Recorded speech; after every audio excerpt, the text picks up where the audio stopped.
Hello दोस्तों, मेरा नाम है राजेश प्रजापति और एक बार फिर से आप सभी का स्वागत है हमारे यूट्यूब चैनल पर।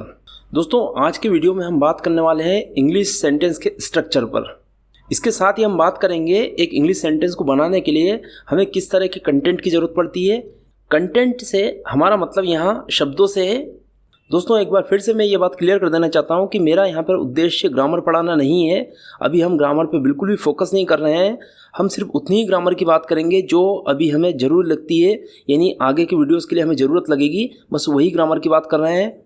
और एक बात और कहना चाहूँगा कि आज का वीडियो बहुत खास होने वाला, बहुत इंपॉर्टेंट है। इसको ज़रूर देखिए, बिल्कुल भी स्किप मत कीजिए, ताकि आने वाले वीडियोज़ आपको आसानी से समझ में आ सके। तो चलिए आज का वीडियो शुरू करते हैं। दोस्तों, आज के एपिसोड में हम बात करने वाले हैं सेंटेंस के स्ट्रक्चर की और उसके कंटेंट की। यानी आज हम देखेंगे कि वाक्य की बनावट क्या होती है और उसमें किस तरह का कंटेंट यानी किस तरह के शब्द देखने को मिलते हैं। दोस्तों, जब भी आप किसी इंग्लिश सेंटेंस को एनालिसिस करेंगे यानी उस पर गौर करेंगे तो आपको सेंटेंस का स्ट्रक्चर यानी बनावट कुछ इस तरह से देखने को मिलती है कि उसमें सबसे पहले आपको सब्जेक्ट दिखाई देगा। सब्जेक्ट जिसे हम उद्देश्य या कर्ता कहते हैं हिंदी में, इसे अभी हम आगे समझेंगे। सब्जेक्ट के बाद आपको सेंटेंस में सेकंड नंबर पे हेल्पिंग वर्ब देखने को मिलती है। हेल्पिंग वर्ब जिसे हम ऑक्सिलरी वर्ब भी कहते हैं, इसे हिंदी में हम सहायक क्रिया कहते हैं, इसे भी अभी हम आगे समझेंगे। हेल्पिंग वर्ब के बाद सेंटेंस में आपको मेन वर्ब देखने को मिलती है। मेन वर्ब जिसे हम हिंदी में मुख्य क्रिया कहते हैं, इसे भी अभी हम आगे समझेंगे। मेन वर्ब के बाद सेंटेंस में आपको ऑब्जेक्ट देखने को मिलता है। ऑब्जेक्ट जिसे हम कर्म कहते हैं, इसे भी अभी हम आगे समझेंगे। ऑब्जेक्ट के बाद सेंटेंस के आखिरी में आपको अदर वर्ड्स देखने को मिलते हैं, यानी अन्य शब्द देखने को मिलते हैं। अब हम इन सारे कंटेंट्स यानी subject, helping verb, main verb, object और अदर वर्ड्स, इनको समझ लेते हैं ये क्या होते हैं।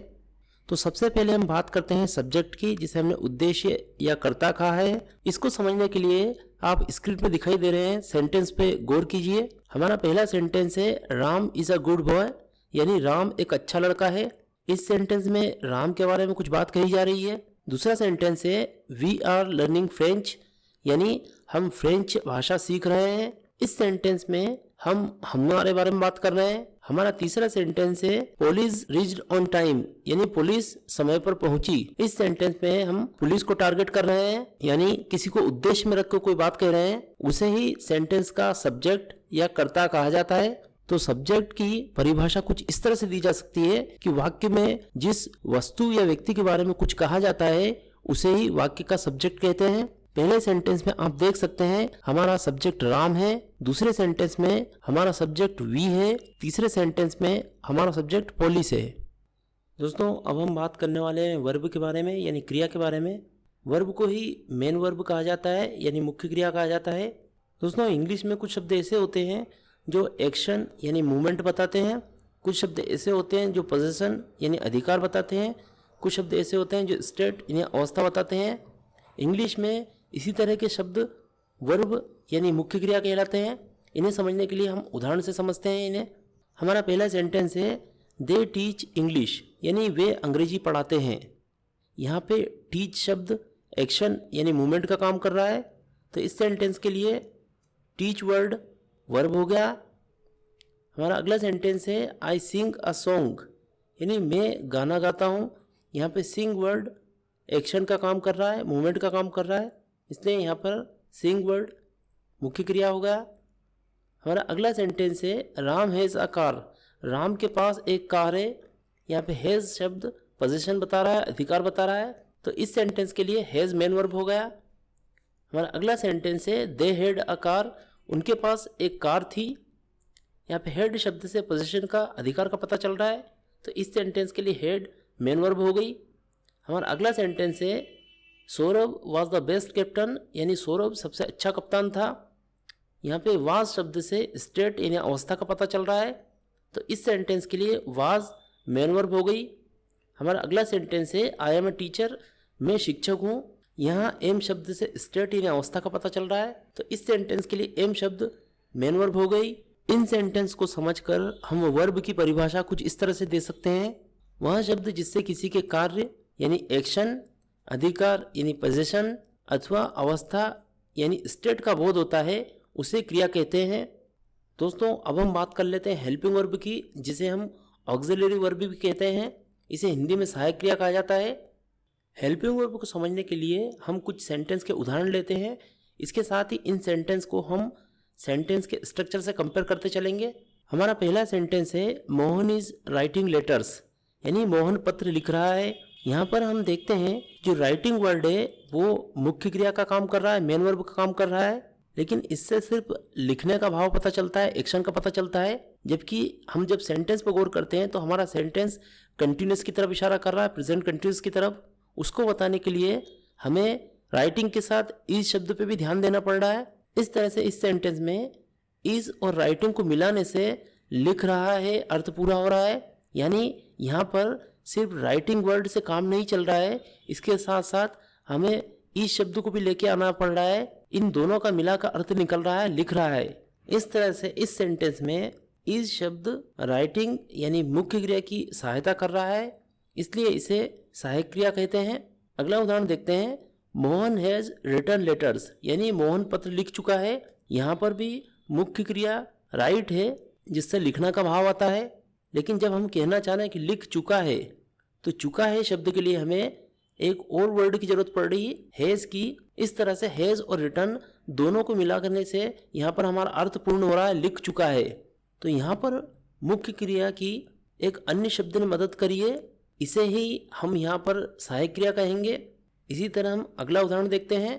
Mohan has been writing letters since morning, यानी मोहन सुबह से पत्र लिख रहा है। यहाँ पर भी राइटिंग जो है वो मेन वर्ब है, मुख्य क्रिया है, जिससे लिखने का भाव आता है। लेकिन जब हम कह रहे हैं कि सुबह से पत्र लिख रहा है, तो से लिख रहा है, इसको पूर्ण अर्थ देने के लिए हमें राइटिंग शब्द के साथ हैज बीन वर्ड और अटैच करने पड़ेंगे। यहाँ पर हैज बीन जो शब्द है वो राइटिंग जो मुख्य क्रिया है उसकी सहायता कर रहा है, इसलिए इस सेंटेंस में हैज बीन शब्द सहायक क्रिया का काम कर रहे हैं। तो इन सेंटेंस को समझने के बाद हमें एक बात समझ में आती है कि कुछ शब्द ऐसे होते हैं जो मुख्य क्रिया की सहायता करते हैं वाक्य को पूर्ण अर्थ देने के लिए।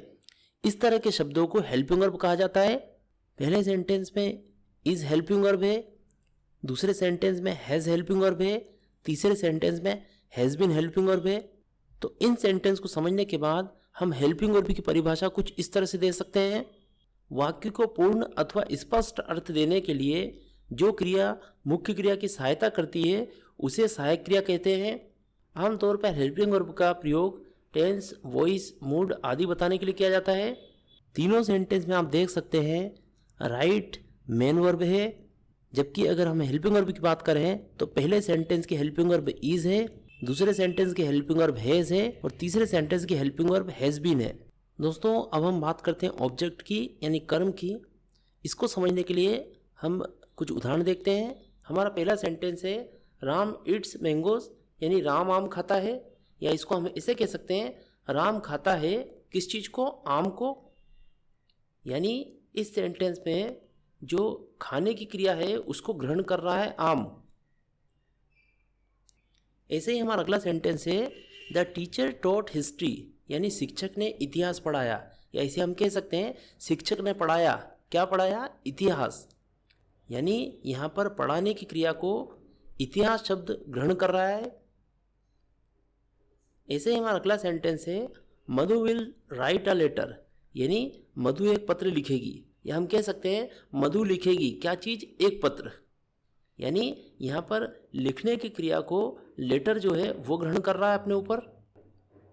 इसी तरह हमारा अगला सेंटेंस है the teacher solve the question, यानी अध्यापक ने प्रश्न हल किया। इसे हम कह सकते हैं अध्यापक ने हल किया क्या चीज़? प्रश्न। यानी इस सेंटेंस में जो सोल्व क्रिया है उसे ग्रहण किया क्वेश्चन ने। इस तरह से सेंटेंस में कुछ शब्द ऐसे होते हैं जो अपने ऊपर मुख्य क्रिया को ग्रहण करते हैं।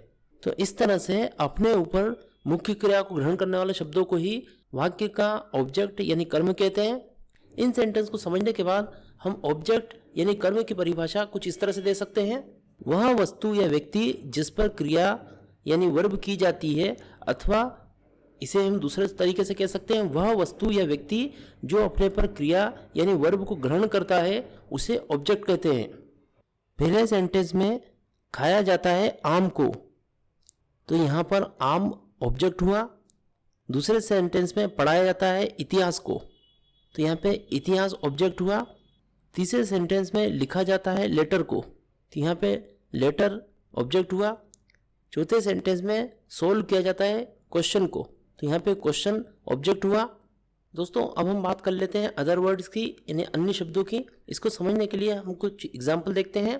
हमारा पहला सेंटेंस है Ram is eating mangoes in the car. इस सेंटेंस को हम देखते हैं तो पता चलता है कि राम सब्जेक्ट है, इज हेल्पिंग वर्ब है, ईटिंग मेन वर्ब है, मैंगोज ऑब्जेक्ट है। इसके अतिरिक्त इस सेंटेंस में कुछ शब्द बच गए हैं, वही इस सेंटेंस के अदर वर्ड्स है यानी अन्य शब्द हैं।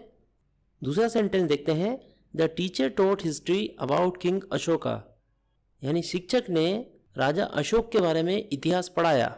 इस सेंटेंस में हम देखते हैं द टीचर सब्जेक्ट है, इस सेंटेंस में हेल्पिंग वर्ब नहीं है, टॉट मेन वर्ब है, हिस्ट्री ऑब्जेक्ट है। इसके अलावा इस सेंटेंस में अबाउट किंग अशोका, ये 3 शब्द बचे हैं। यही 3 शब्द इस सेंटेंस के लिए अदर वर्ड्स हो जाएंगे, यानी अन्य शब्द हो जाएंगे। इन सेंटेंस को समझने के बाद हम अदर वर्ड्स को कुछ इस तरह से परिभाषित कर सकते हैं।